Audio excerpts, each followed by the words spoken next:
as you know, we do our Future Proof Masterclass monthly, and we bring to you experts from around the world to help you future-proof your life and work, stay relevant, and live a life that is going from success to significance, and hopefully a bit of both. So we have an amazing person here today. I'm so excited to invite Elaine's clapping. She's like, it's that guy from the Wall Street Journal article. That's what she said when she found out. So excited. So Kay is coming to us. Yes, we did find him because he was written up in a Wall Street Journal article recently about being post-achievement, which is something that I found quite interesting because frankly, Kay, I think that you are exponentially ambitious, I've decided. And we talk a lot about the fact that, there is more to success than your job title, and more to success than your bank account.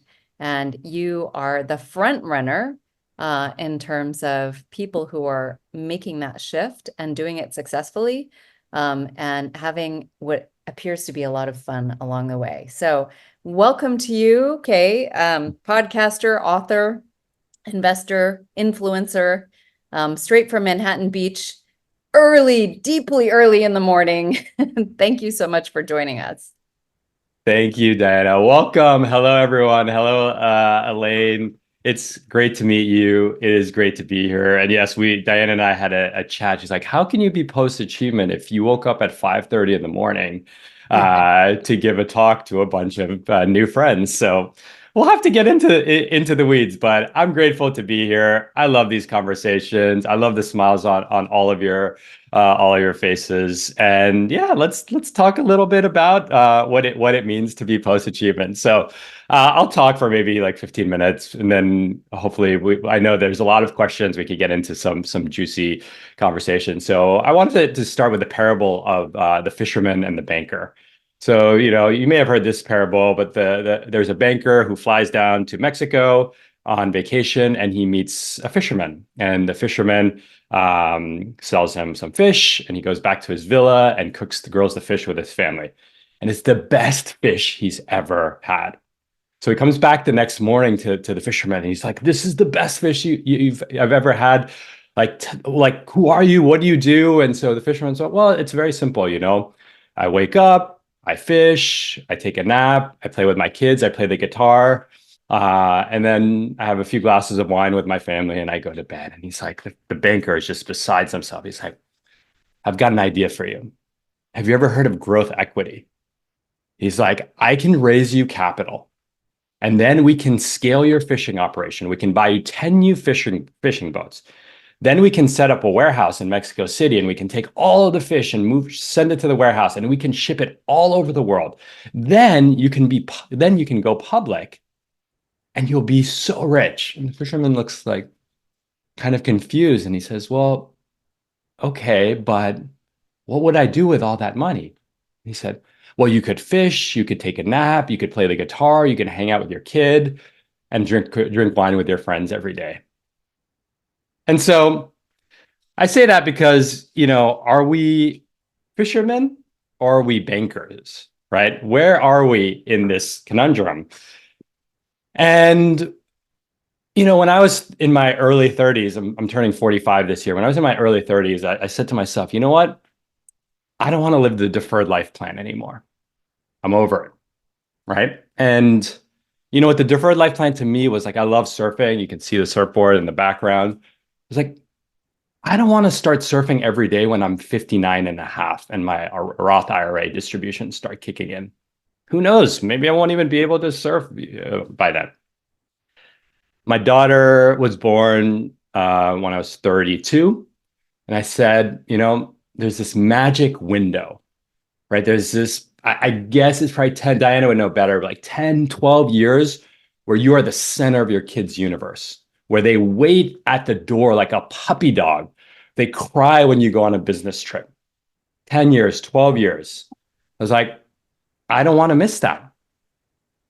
I don't want to be on conference calls on a Saturday during that window, right? I don't want to be on planes when they're crying to see because I'm going away for an extended period of time, right? So I didn't want to live the deferred plan. I didn't want to miss the magic window. And I looked at people who were 10, 15 years ahead of me, and they had great lives. They had kids in public schools, multiple houses, multiple X5s, all that stuff. But they were in a phase of constant accumulation. And I was lucky. I had accumulated my little pile. And I was like, I don't want to accumulate more. I want to harvest in a way that is responsible and that aligns with my values. So that kind of what kicked off this entire journey. So I quit at 35 without a plan.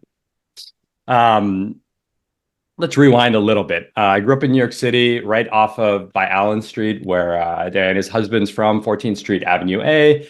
Stuyvesant town in the late 70s, early 80s. And basically, my parents said, put your head down, child of Cambodian immigrants, put your head down, work your butt off, get good grades. Don't worry about dating or partying or clothes, fashion, and get a good job, make money, have a career that grows, and you'll be happy. Right. So that was the playbook that I was shown from a very, very young age. Another asterisk on that is don't feel any of your emotions, but I think that would be saved for another conversation. So that's a whole can of worms to open, maybe in the Q&A. And so I did that, but there was a problem, which was I hated being a kid. I was shy, I was insecure, I was like the skinny, like 132 pounds soaking wet when I went to college. I just wasn't, I was an outsider. I couldn't get a date. None of that. I got jumped 3 times going to school. I was scared I was literally scared to go to school, even though we were middle class. I just I didn't have a good childhood in that regards. My parents gave me a lot, but I didn't like childhood. So I hatched up a plan. I was like, no one sees me. I'm an outsider. No one respects me. No one thinks about me. But there's this thing that I'm really good at. I'm really smart and I'm really good at figuring things out. And so I just put that plan into action. I went to Yale. I majored in computer science and economics because I was like, these are the 2 majors that will make me the most money. I graduated. I went into investment banking because of like, this is, they were throwing signing bonuses at us. This was, during .com. I did investment banking for 2 years. I did investment banking. I actually realized that I had no time freedom. So the seed was planted early. I was like, I can't believe that literally I can be called back into work at any point in time, literally like 9 a.m. on a Saturday. So I quit investment banking. So I've always had that rebel streak in me. I joined fund of hedge funds and I went on to do fund of hedge funds for the next 12 years, where I had a massively ascending career through a combination of battlefield promotes, a lot of hard work, and a lot of chips that fell my way. I was one of the youngest managing directors of BlackRock at 31 and at 35, where, look, I had made good money. I had a few 7-figure years, but it was not FU money. And for those of you who are in the industry, fund of funds is not hedge funds. BlackRock is not Blackstone. The insider baseball on all of that compensation structures. But I had enough to take, let's say, 18 months off or so, 2 years off. And so people said to me, they turned to me like, wow, that's such a risky thing to do. That is, you have you have a 1-year-old, your wife's an artist, which is amazing, but that means in the United States, no healthcare. You're putting your family at risk in these peak earning years, right? And then they said, what about the sunk cost? You've been working 35 years for this moment. My parents, so dismayed. They're like, we gave you everything so that you could have this and you're walking away from it, right?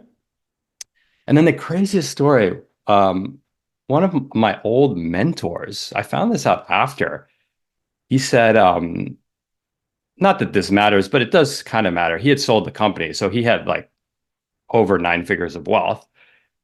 He told a friend, not thinking that it was get back to me. He's like, I've seen this story. Here's what happens. These guys, they think they can be entrepreneurs. They can't. They're going to spend way more money than they think. And mark my words, in 5 years, his wife's going to leave him. That's what someone said. That's how triggering this kind of stuff is. This is someone who is not a peer. This was a mentor. Didn't think it would get back to me. And so those were the kind of things that happen when you when you make a bold pivot and you buck the convention. It's very triggering to people, including yourself. However, I didn't think it was that risky. For one, I had de-risked it. I had basically went to my wife, and I have an incredible wife, and we're on the same page on a lot of the things that we value. I know that's one of the questions that we had. And we said, well, let's take the K, let's take the K experimentation fund. What does that look like? Right. And my wife's like, look, you handle the money. I trust you. And she's like, I just have two conditions. She's like, one, no ramen, because we were 35 years old. And number two, I don't want you to stress every time we go and do something nice. Again, I'm not talking Amman Resorts nice. I'm just talking like going out to dinner, like stop looking at the prices of a nice cocktail or a nice bottle of wine. Right? As long as you do those two things, I'm good. You don't do those two things, I'm good. The second thing is that I didn't burn any bridges. So I always knew that I could go back, right? It would be embarrassing. A little hat in hand type stuff. Like, guys, I thought it, like that guy said, I thought I could be an entrepreneur, but I couldn't. I'm back. Hello. But most importantly, I was like, what's riskier? What's riskier is having your child, see their dad do something just for money. That felt way riskier to me, to watch your dad go through the motions of life for a big paycheck. I was like, God, that was the real risk to me. But here's the thing, I didn't know what I was going to do. I had people, when I went to resign, people were like, you're going to just sit out your non-compete. And then the minute it clicks over, you're going to go to Blackstone for like a 30% pay bump. Right? No, I had no idea. But one thing that I did know is I loved to serve others. Not only that, I had this thing. Seems like Diana has this thing too. I have this thing where if I know something that can be helpful to someone else, it is my duty to get it to them. Now, you have to create some boundaries around that because you can burn yourself out by doing that. But if you put the boundaries around that, I was like, what if there's got to be a way to live that really captures that? Which is, by the way, I think this is the first time I've set an alarm all year. This is why I'm here. Like, I don't need to be here. I'm not getting paid to be here. I'm just here because I have this responsibility, this desire to serve, to share, to help, to inspire, however you want to package it. And so this was 9 years ago. It's quite fittingly, but my anniversary date of quitting is Cinco de Mayo, and I love margaritas.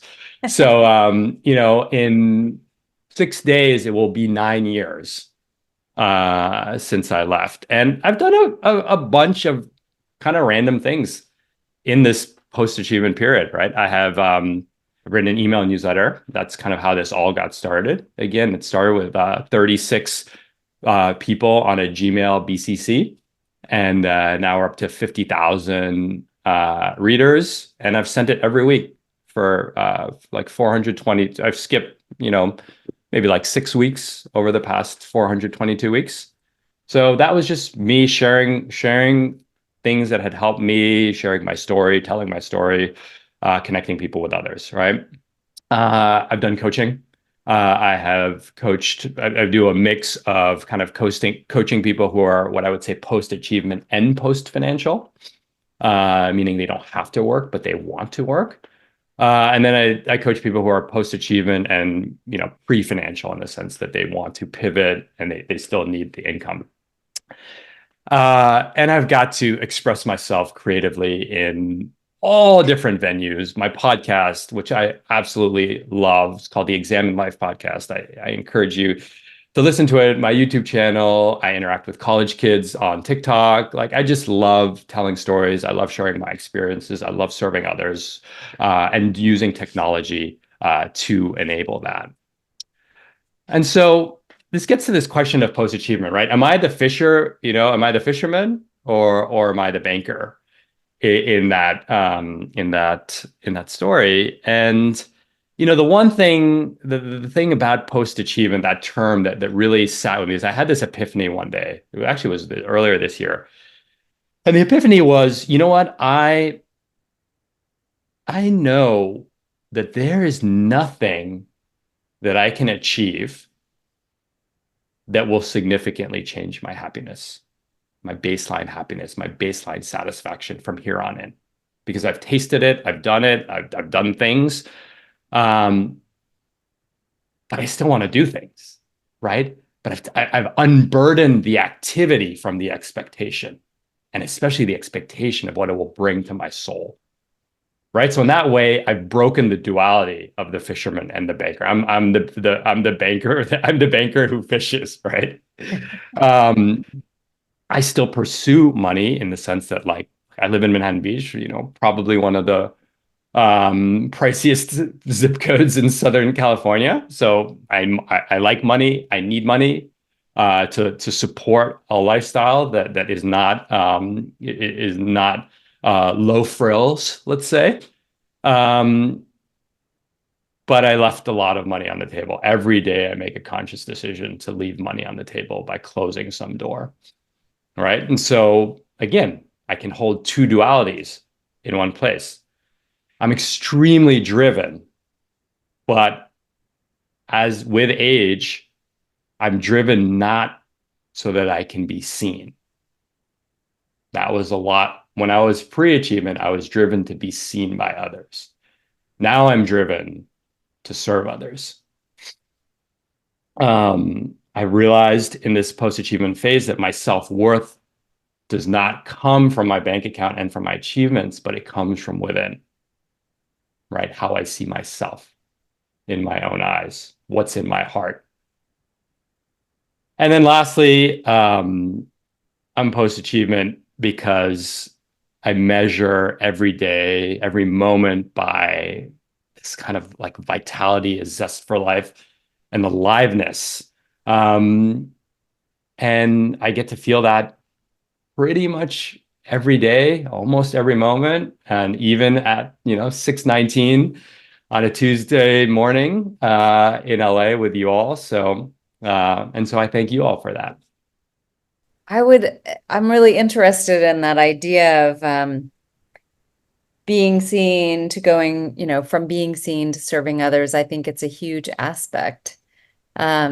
And one of the things that you've said in your YouTube channel was know what you stand for, which is a big thing. We do a lot of work collectively as a community on values. What is it that you care about? What do you stand for? What underlies it? It's your values, but also what's your kind of value proposition to the world? And the other thing you said are you okay if others don't see you that way?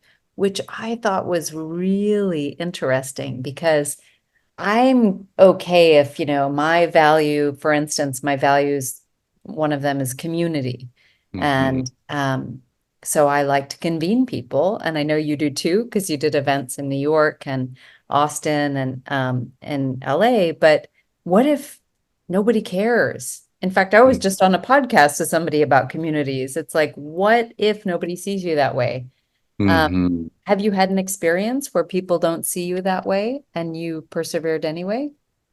Yeah, I have probably the most front row intimate experience to this is my wife in many ways. And it's not because, where do I go with this one? It's not because she doesn't support me and she doesn't believe in me, but I think this is one of the most powerful things that we have learned as a couple in this phase of our lives is that, you know, she sees how much I'm seen by others. And she can find it problematic that, like, if she adds to that, she's just piling on, right? Just like, is just like giving me more of what I'm already getting, right? Now, conversely, because of some of the emotional things that I alluded to, she struggles to see that I really see her. So we're kind of stuck in this, like, a little bit of an infinite loop of sorts, where it's like Kay gets seen, but I'm not going to see him because then I'm just piling on. Plus, I harbor frustration that he doesn't see me, or I don't think he sees me for who I am. And so Mm. that is kind of this strange, it's like one of the quirks of being married, right? It's like there's always these things that are like the puzzles should fit so neatly. Like that's the aspirational story is the puzzle pieces fit perfectly together, but the reality is that the puzzle pieces, need some kind of finagling, or maybe they don't fit, and you still have to make a puzzle without the pieces fitting perfectly with one another. And so, in some very strange way, my wife doesn't see me in the things that I do, and that can hurt, because like I want to be seen, but at the same time, I've come to understand that it's not because of me, it's because of us, right? And like the different ways that we're connected and not connected. And so there is this real, like, wow, like Wall Street Journal article, like whatever, like, I think she's proud of me, but I think it's harder for her to come out and say I'm proud of you, and it's easier for her to just withhold that praise, again, not from a place of malintent and from a place of not loving one another, but it Feels because it's kind of different. the ecosystem that we're playing in. I would say that probably wasn't the answer that you were looking for. I can give another one, which is along those lines, but it sounds like you have a follow-up question to Well, that. I think it's interesting because I do think that it's a negotiation. And for sure, it's interesting because what it reminds me of is people who are in a transition. And a lot of times they come into this community with this idea, almost as a sandbox. And maybe they go to you for coaching for some similar reason, which is that the people who love us most, we want them to see us in a certain way, and we want to see us probably in the best way. But a lot of times, people who are considering a transition, they want to be in the sandbox without the people who are invested in their past life Mhm, first, so they can play around and think, what would it be like if I decided not to be at my big bank? What would that mhm, be like? And before I freak out my spouse or my parents or mhm, my kids, let me talk to other people and see what one of the things you talk about is that leaving and going somewhere else is there's something called identity foreclosure. And so we have, people and even I used to work at Financial Times. Everybody's heard of it. It's like you mhm, don't have to explain it. You don't have to figure it mhm, out. So being able to go and play in a place with other people that have been in similar positions to you allows you to almost play at taking a stand or reveal what you stand for and mhm, get a group of people who are not invested in your past status quo to mhm. react to it. Yeah. And I completely agree. I think that it can feel very alone to kind of go through these, what I call identity earthquakes. You call it identity foreclosures. It can be extremely lonely, especially if you're by definition, if you're going through an identity earthquake, you didn't go in like, I got this, right? There's some trepidation that comes with blowing up your identity. And so when you're in a community like what you've built, and I was really fortunate to have found that community through, I mean, mostly through the internet, right? Mostly through, and for me, it was Twitter.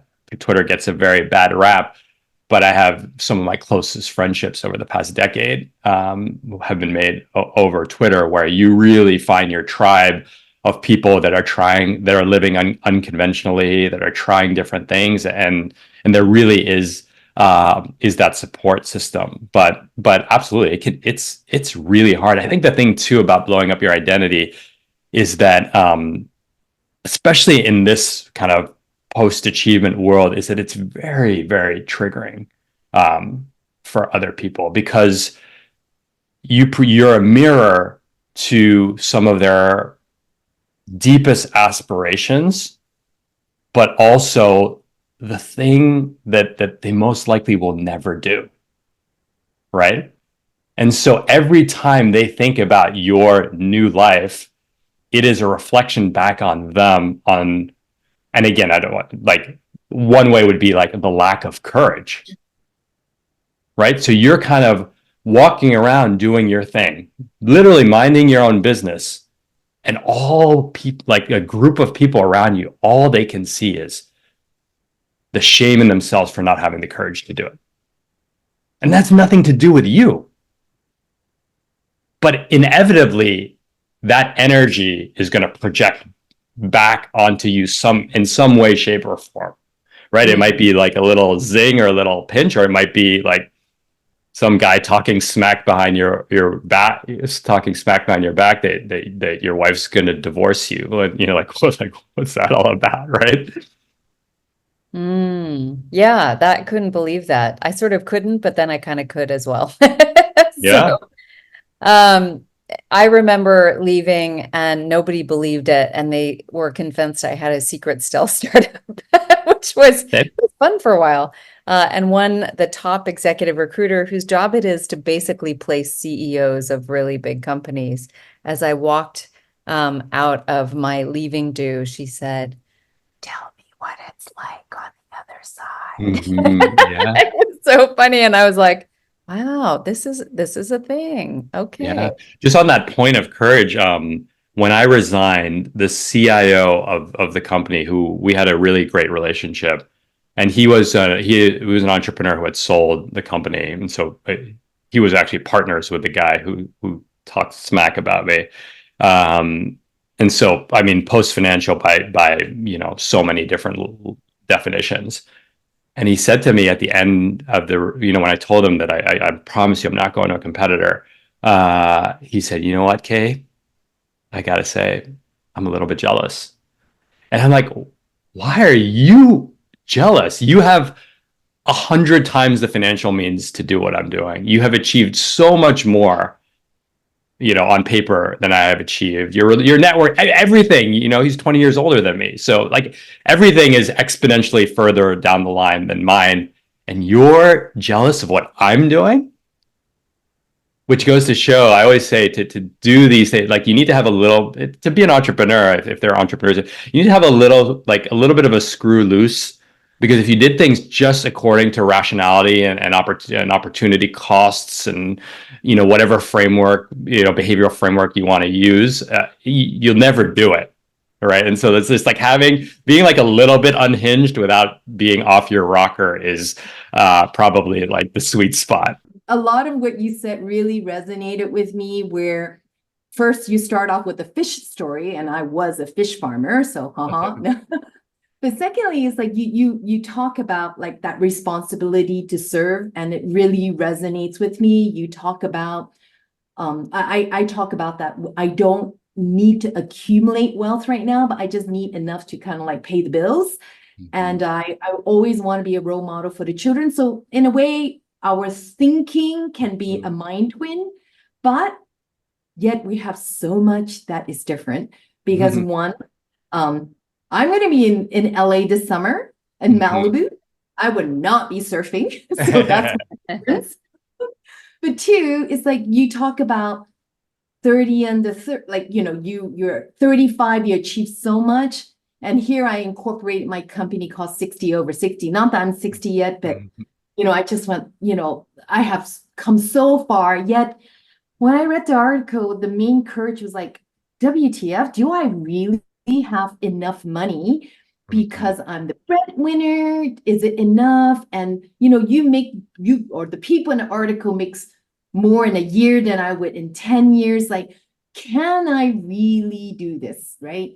And to the Yeah. extent that recently, actually just last night, someone asked me, should they go on this? And I was like, wait. Do you have this? Do you have that? Do you? It's like, it's a big risk you're taking. So I'm definitely not over the line to Mm. really articulate to people that, yeah, you should try because I am still searching through that. So the Yeah. question for you is, what do you think you should tell me to Mhm. anchor that you're on the right track? Or like Mhm. the next person you tell, like, what is that? Is it, I know there's no silver bullet, but like, is there a Mhm. mental silver bullet that we could follow? Ooh. Well, I think you're on the right track because you're thinking about it, you're acting upon it, you're speaking about it. So, that's you have the vision. I think a lot of people don't even have the starting vision, right? So you're absolutely on the right. You have the name for it. So I do want to maybe I'll come back to the silver bullet question, but I think one thing that comes up often in pretty much every conversation that I have is the money question, right? And like I'm very transparent. I'm not going to talk about it here, but like if you go basically if you go to my YouTube channel, that like I walk through like all the specifics of spending, of earning, of how I invest, and like all of that. So to me, it's just like if I'm going to go out and tell this story, everyone needs to know the full story, right? No cherry picking of details, right? So I encourage you if you want to paint the full picture, go there. But the thing about money is that, I mean, look at the CIO, right? I think he had $200 million, and so he was jealous of not of me doing. I mean, he wasn't jealous of my financial position, I don't think, but he was jealous of the courage, right? So I think, money is this very strange thing. And I want to talk about kind of the scarcity mindset, like the fear of losing it all. That's what holds so many people back from doing this. And it's a very legitimate uh, thing to consider. But, there's says like money is like more is always better, less is always worse. Right. And so, 200 million, 5 million, 500,000, right? That statement holds true. So I think that one of the biggest challenges, though, is the scarcity mindset, this fear of like losing it all, this fear of, people say this all the time. I'm like scared of like living in a ditch or being homeless or living out of my car, right? And these are people that have had 20-year careers at big banks and big law firms. I'm like, wait a minute, like, what's the fear here, right? And without going through, I mean, we spend like entire modules of this in our community, but I think that one thing, this kind of like this fear of losing it all. First of all, it's a very human fear, right? Like loss aversion, right? Like we're so much more scared of losses that things that we can gain, right? It's a very common thing. Our fight or flight reflex gets really triggered when we think about what we could lose versus what we have to gain. So the emotional brain is stacked against you in kind of leaving, right? Nassim Taleb said the three most dangerous addictions are, bread, heroin, and a monthly paycheck, right? So it's hard to unwind that. And I would say that there's a few things, right? I mean, the nice thing about money is that, you can model it to some degree, right? So in our case, it was like, what does 18 months look like? 18 months goes away, then we get a job. Like I had, and I even assumed in my head I would get a job that paid me 50% of what I was making before. That was just like the downside scenario. So you can run like scenario analyses of it. But so that would be one thing. And, a lot of people who are thinking of, blazing this trail, the first thing I ask them is like, how much did you spend last year? And they'll say, I have no idea because they didn't need to know because the only number that they knew was money coming in greater than money going out. And that's the luxury of having a really good job, is like you can live your whole life that way. Like money come in, greater money than money go out. It's like it's the math's pretty easy when those are the variables you're dealing with. But when you actually have to think about like, well, this is how much we spend for school, and this is how much we spend for travel, and this is what we want to put away for retirement, again, some like there you can model some of that within reason, whether with a good spreadsheet, with a financial advisor, et cetera. However, there's another quote that I think about more often, which is it's an Einstein. I heard it's attributed to Einstein. I got paraphrased. It got butchered in the process, but it said a problem cannot be solved by the level of consciousness that created it. So a problem cannot be solved by the level of consciousness that created it. So if I think of like this money fear, like I'm going to run out of money, I'm going to make a bad money decision. You could take all the spreadsheets in the world, and that fear is still going to exist. Right? Because what's the level of consciousness that created it? It might be the next level of consciousness might be like, if you like me, if you grew up with parents who had nothing, your wiring, your worst case scenario goes back to like, I don't want to be like my parents. And there's no like financial model that can prove to you that you're not going to be that way. It's a felt, lived experience, right? And there's a lot of different ways to get at that. I mean, which is why I'm such a big believer in getting coached. I've been coached by 15 different coaches over the past decade. Like I always have a coach. I have 2 coaches right now. So I'm always getting coached to just smooth out the emotional edges that can be rough in this process. So that's kind of like the answer I would tell you on this like financial scarcity piece.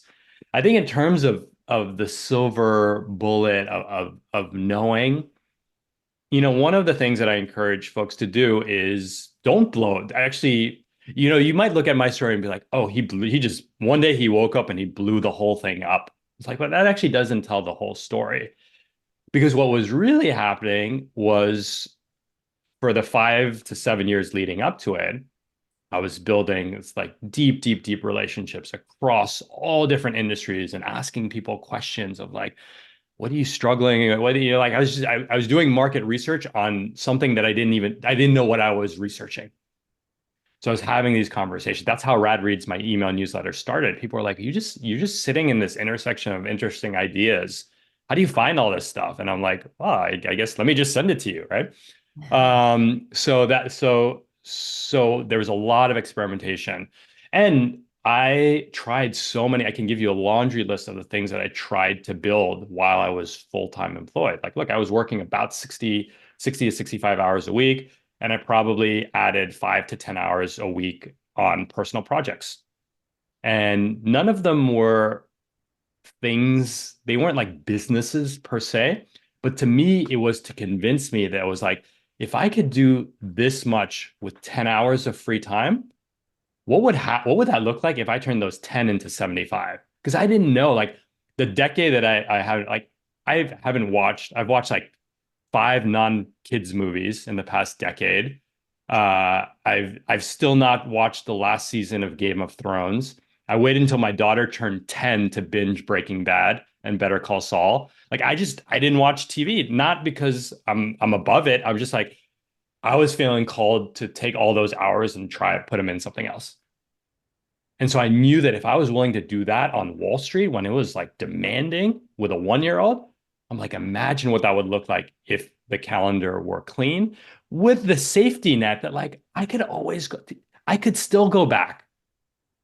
I couldn't I'd probably take a 30-40% pay cut off of a very good number. So like basic needs plus covered. I'd take 40% pay cut. I make way more than I'm making now as an entrepreneur.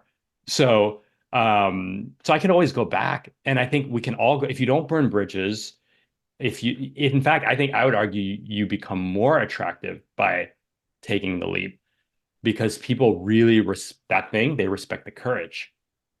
And they're like, it's like, wow, they're like, how there's so few people that do it. So you instantly stand out from a crowd because you did it. And if you can prove that your skills didn't atrophy, like again, if you're in this room, your skills are not atrophying, they're growing. So you can always go back. How do you decide, and this is related to a question from Eileen, who said she's in the car and internet is a bit unstable. How you decided to build an audience, it Mm-hmm. seems like. I mean, that seems to be a conscious decision. Like, how do you decide then what is in your portfolio of things you want to do? And Mm. how did you build an audience and was that part of the equation? Yeah. So when I left 9 years ago, just to put it in context, like in terms of like where we've come technology, social media wise, 9 years ago, Instagram stories didn't exist. So that's how long ago it was in the world of social media. Um, I don't even think 9 years ago the phrase building an audience was even like being spoken. I don't think that phrase really existed yet because I know that I knew for sure that I wasn't trying to do that. And I would say again, I think that I take maybe a unique approach here, but like to me, it's all like one of my personal mantras is follow the fun. And so I do, if it's fun or if it brings aliveness, I do more of it.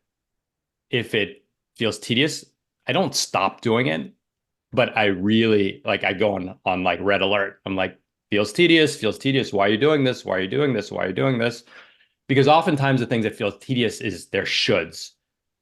People say you should do this. Like people have told me for a while, you should write a book. I'm like, I do want to write a book, but I just don't feel like this moment is the moment for me to write a book. I just don't.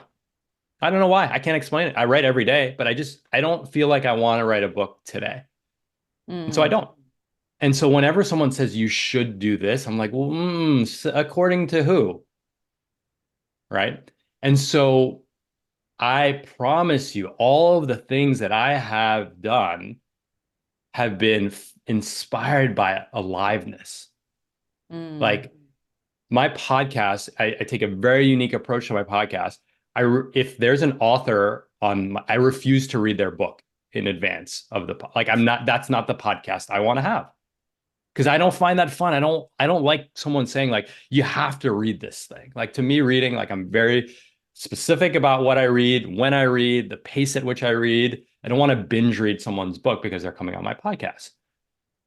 But one thing I know is I'm good at conversation. I'm good in kind of big ideas. If I know what big ideas you stand for, we can have a great conversation.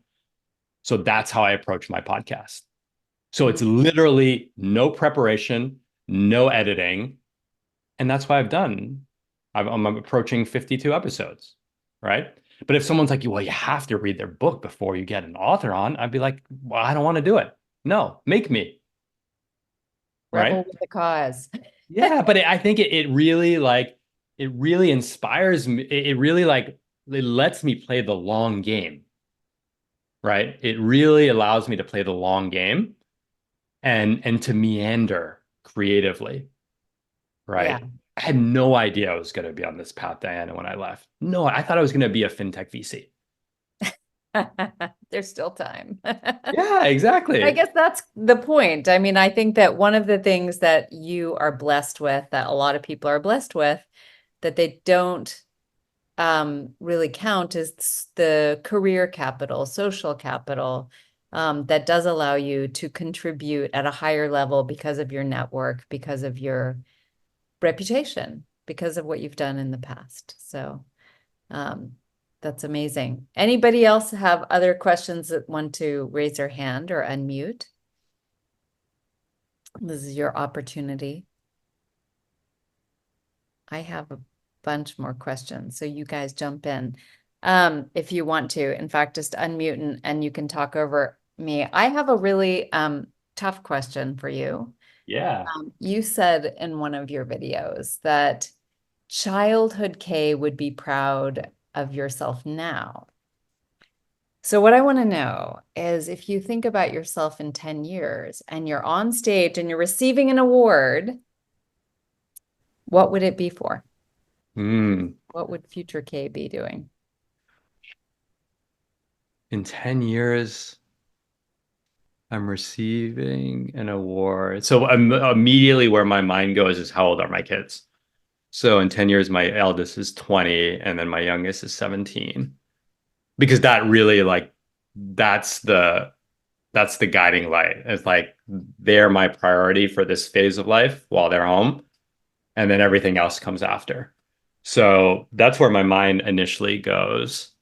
Um, but I won't be winning any external awards for that. I don't think. Um, hmm. You'll get one of those little statues that has like a trophy and it says best dad ever. Yeah, exactly. Or I'll have a mug, right? Yep, Like a you'll Father's get Day a mug. mug. Oh God, that's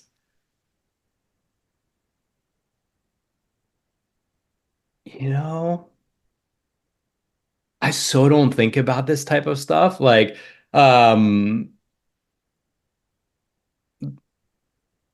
Well, you can email me later if you yeah, I do want think to it will think be about. like, like those yearbook things, like most likely to do something weird. Like, I think it would be something like the award would be for doing something like totally like off out of character. Out of your Right. character. Out of my character, yes. Ooh.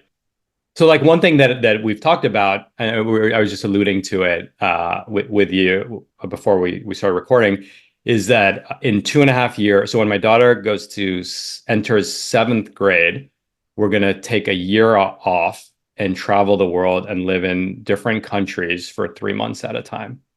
Mm. And like there's a lot of people that would say like, a lot of people are like, you can't, whenever someone says you can't do that, I'm like, watch me. Watch me. Um, so I think that, but admittedly, like my 10-year-old's already pushing back on this, but we're giving her agency. She's picking some of the spots and we're watching YouTube videos together to get excited about it and looking at maps and planning on itineraries and so on. But I think the award's going to be for something like that. Like, it might be like had 100,000 YouTube followers and then shut down his channel on a whim. Like it's gonna be something like that versus like New York Times bestseller, like or like I really don't care about those things anymore. Like they're nice, and if they come, and that's the thing is like when you stop caring about them, they tend to show up. Mm. Like I don't care about becoming a New York Times bestseller or anything like that. But I do think that one day I might become a New York Times bestseller. It's just not it's not motivating me. That's not the thing that motivates me. The thing is Mm. like, what's the best book I can write? That motivates me. And so Laura asked a question, which is what if it's not your to-do list and it's your bucket list, what are the things you have on your bucket list? Ooh, most most of my bucket list activities that are with that are selfish, meaning like it's just for me, um, involve surfing. And so, I mean, it would really be like you looking up the world's top, 20 surf spots, J Bay in South Africa, Mentawais in Maldives, places in Indonesia, Uluwatu. It would be going Scorpion Bay. It would be going to those places. That's for me. I think I also would like to, if I think about me, it's like I would actually like to go on like a Vipassana and like a 10-day silent retreat. And I've kind of waited for I just don't want to be away from my kids for 10 days right now. But as they flip into that condescending teenage phase, like I'm like really looking forward to 10 days away from them. So then that's like probably like 4 or 5 years ago. So like I really think in these terms. I'm like, I don't want to be away from them 10 days straight today. But in like 4 years, I think everyone will want to be away from each other 10 days straight. So like I think that's how I think about kind of my life, like really in the function of like how I want to show up as a dad. A silent retreat, I would love to, in that vein, there's like a bunch of spiritual things that I want to do. Like I would love to do an ayahuasca trip down in like South America, like, but again, like takes a lot of time and mind space to do that. You know, those are kind of like strange bucket list trips. Yeah, I think that's it. I don't really, it's really for me, it's really just like surfing. Yeah. Well, that makes sense. I think for me, travel is always top of my bucket list and, doing things experiences that I've never had before. Um, and those are inspiring to me. First thing I was trying to say is we have loads of really nice surfing places in Asia, as you just mentioned. So we hope that we see you out here soon. Two quick things. Two questions. One, if you had to do again, did you make the decision at the right time? Like, would you done it earlier? Would you have done it later? Or was it the exact right time? That's a great question. That's such a good question. I think that, in hindsight, financially, I could have done it earlier if it's just a financial decision. But it's not. I think like the stars have to align in some regards in that way. I think the one thing that I will say is that starting the clock on entrepreneurship, whatever that looks like for you, is one of the most valuable. Like there's no other way to recreate that knowledge. And so if doing something on your own outside of a traditional system is important to you, the earlier you're able to start the clock, like you just can't prepare by like reading and listening to podcasts and talking to people. Like there's nothing like you do have to kind of jump into the deep end at some point. So the earlier that you can do that, I think it was an interesting one for me because of like the timing of my kid's age. So my daughter was 1. And so I think that was a good time because I think before I was able to just work like crazy long hours and like I had so much more time in hindsight, right, to do a lot of these things. So yeah, I think like I feel like the time was about right. It's a hard question to answer though. A lot of my second question was more about the impact in your relationship with your wife and your kids.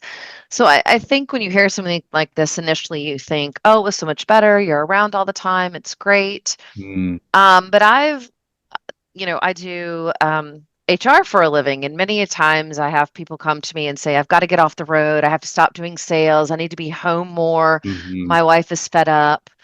And then we find another role for them, and 3 months later, they come back and say, "Oh my God, I have to be back on the road. We're going to get a divorce." Like my life does not work like this. So a lot of times, like it's very romantic notions of what it will be like to be around so much. And maybe I read more into this than there is, but you're talking a bit about like where your wife focuses her attention and how she shows up for you.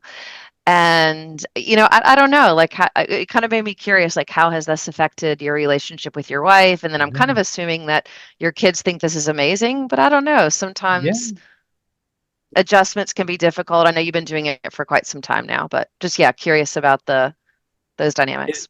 It's, I have so many thoughts on this question. It's funny. I'll give a pithy one with my kids. And so, my kids, the first time I wore a suit, I think I've worn a suit 3 times in the past decade. The first time I wore a suit, my daughter was 2 or 3, and she turns to me and she goes, "Daddy, why are you dressed like Barack Obama?" And so, like in her mind, it's like presidents wear suits. And then we were in New York this summer on a Tuesday at random Tuesday at 9 a.m, and my 9-year-old turns to me and she goes, "Daddy," she's like, "Do people have to work during the summer?" And so I say that because the water that you swim in is your water. And so my kids think I'm obsessed with work. And I work about 35 to 40 hours a week. They think I'm obsessed. They think I'm the most hardworking person they've ever seen. So it just goes to show that All relative. it's all relative. I will say that I have a very close relationship with my kids. We love being around each other. So for what that's worth, I think that's been a blessing. I think with my wife, it's interesting because we talked about during COVID, we had this moment. It was a brief moment where we're like, should we get a divorce? Like, I think we were in that phase where it's just like, God, spending all this time together and the stress, the external stress and the uncertainty and kind of getting out of the fog of like newborns and like kind of like reestablishing what it means to be an adult. I think that